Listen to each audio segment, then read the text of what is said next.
So there's a few things I want you to notice in our reading. First, just to remember the original audience, we have to really keep them in mind as we hear the word. Jesus didn't tell this parable or any other parables to a sophisticated modern world like ours. Now, the points, the practices, the principles that Jesus offers those original listeners do, in fact, transfer to us. But this story is directed to those who lived in a very different way, in a very different culture than the way we experience. So let's keep the original audience in our minds. And secondly, the stories that Jesus told are parables. And a parable is not told for a rhetorical purpose. Jesus tells parables to help one hear, to help one understand, and then to help one to become different, to live differently. So the telling of a parable is a technique used to compare and contrast for the purpose of change.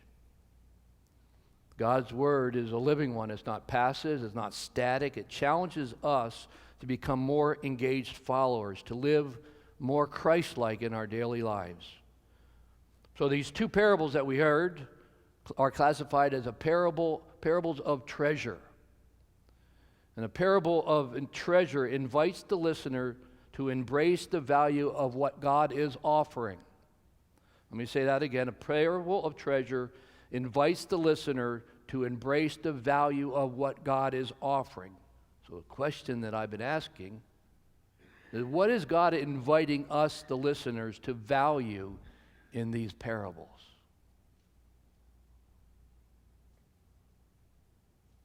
Chapter 15 in Luke is full of three parables, and they're all three centered on lost and found. Something is lost, something is found. The third parable that we did not read is the parable of the lost son, or what we know as the prodigal son. Something is lost, something is found. We hear that the owners expend a diligent effort to recover one sheep, and then there's a party afterwards. Or one coin, and there's a party afterwards. The behavior of the shepherd and the woman is extravagant, and it is obvious that they care for the item that is lost. So again, it's that question that's been tarrying with me. What is God inviting me to value in these parables? The third point I just want you to notice is that Jesus tells these parables in response to a mood of hostility. In verse 2, what do we hear? We hear that tax collectors and sinners have joined the crowd, leading the Pharisees and the scribes to grumble. Now, the grumble here is not to express a displeasure. Rather, it's more of a festering within, an ongoing criticism. The Pharisees and the scribes had it in for Jesus, and their grumbling is festering inside them. And we all know what happens when things fester within us, right? So I met with a newlywed couple a while back, and you don't have to worry. There's nobody in this room, so don't look at each other. The wife shared that when her husband would say or do something that would bug her just a little, she would say nothing. Or when the husband would say or do something else that bugged her just a little, she would say nothing, until one day they were eating dinner at the table, and the husband used the salt shaker and innocently put it down just out of her reach. She went berserk. She ranted and raved about how inconsiderate he was for moving the salt shaker just out of her reach. And her husband looked at her and like she was a raving lunatic, and sweetly tried to hand her the salt shaker.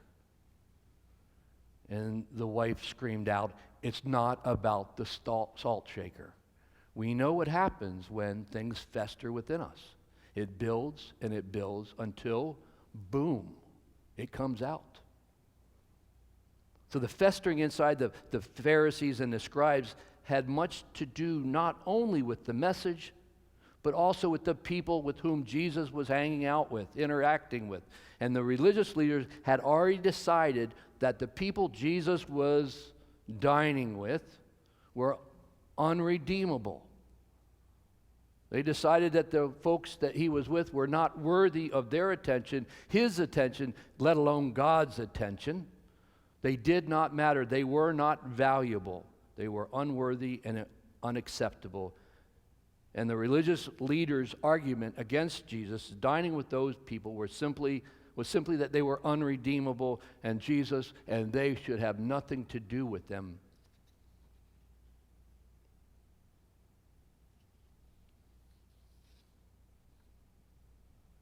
But in God's realm, all are welcomed.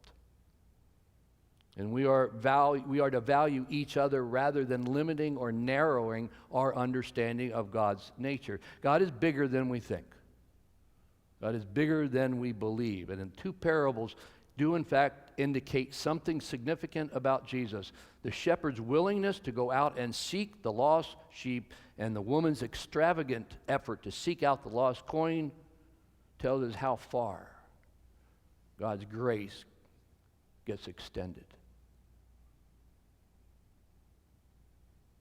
Grace gets extended beyond the boundaries that we established, and that's good news for us to hear. But it's also bad news if you think about it. The good news is that Jesus is basically saying that all are redeemable, all are worthy of being welcomed. Everyone is valued, and the parable invites us to value God's welcoming, accepting, inclusive nature, and then to embody an attitude and actions that reflect who we are and who we are becoming more like.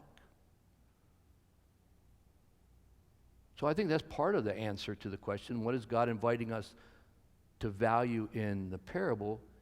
It is to value God's welcoming, accepting, and inclusive nature. But here's the bad news in this.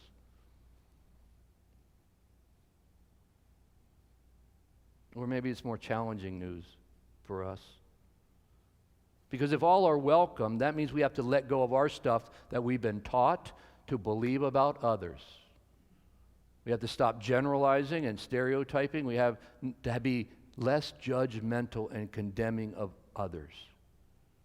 And that becomes more difficult for us because judging others is easier. It's less costly because judging someone requires only that you keep your distance. Because once you have a relationship, judging them is different, and it becomes difficult. Heard a story about a man who took a long walk and came upon a bridge. When he got to the middle of the bridge, he saw a man standing on the rail and obviously about to jump.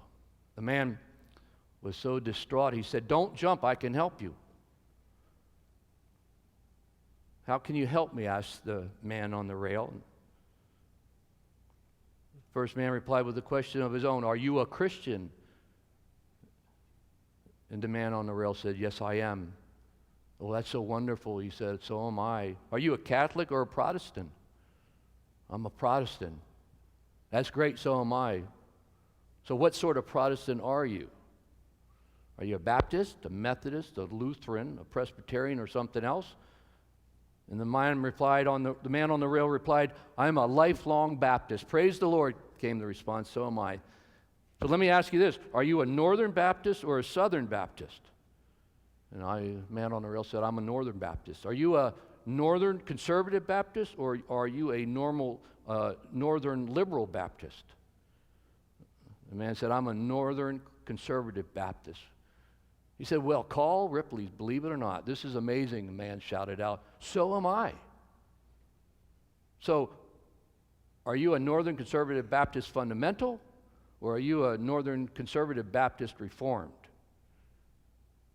The man on the rail thought for a moment and then declared, "My father raised me a Northern Conservative Baptist reformed." The first man replied, "It's a miracle, so am I." Then he said, "Are you a Northern Conservative Baptist Reformed Great Lakes region or a Northern Conservative Baptist Reformed Great Plains region?" And the man on the rail said, "That's easy. My family has always been a Northern Conservative Baptist Reformed Great Lakes region." And the man standing on the bridge said, "It's a miracle. I do not often meet a brother who shares my heritage." Simply one more question. Are you a Northern Conservative Baptist Reformed Great Lakes Region Council of 1855? Or are you a Northern Conservative Baptist Reformer Great Lakes Region Council of 1872? And the man on the rail instantly replied, "Since the days of my great-great-great-grandfather, we have always been Northern Conservative Baptist Reformed Great Lakes Region Council of 1872.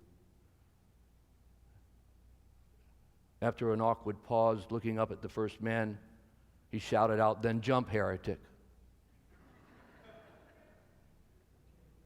All are valued, and we have to become less judgmental.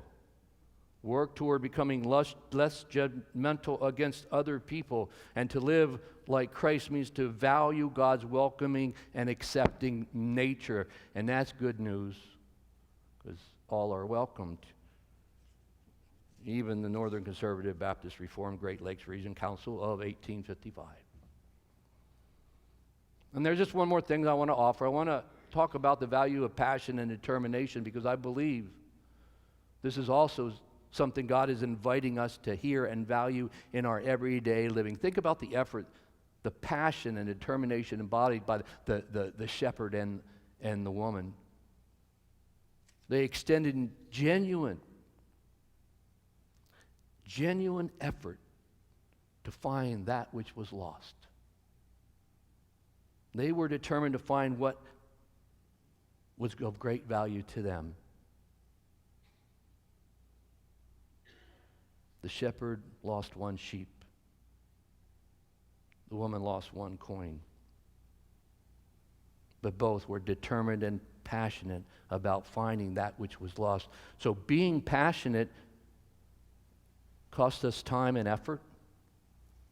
It costs us to resolve ongoing issues or create new opportunities for someone to connect with Christ, just like our new worshiping community we are beginning next month. It costs us to be intentionally engaged in justice for our community as we participate in the shore conversation. Being passionate and determined makes you intentionally engage in the process or the plan or the new program or the priority or the path you travel. Determination makes the inaccessible peaks more accessible. And the greatest achievers are those who possess the greatest level of passion and determination. Albert Einstein once said, "It is not that I am so smart, it's just that I stay with problems longer."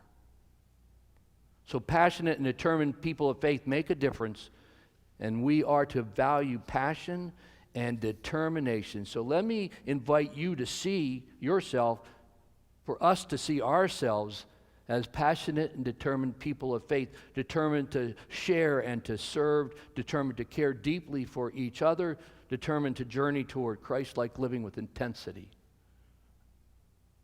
And I want to say this because just because the demographics of our community indicate that we are graying, that should never prevent us as a faith community from having a conversation about what we're passionate about.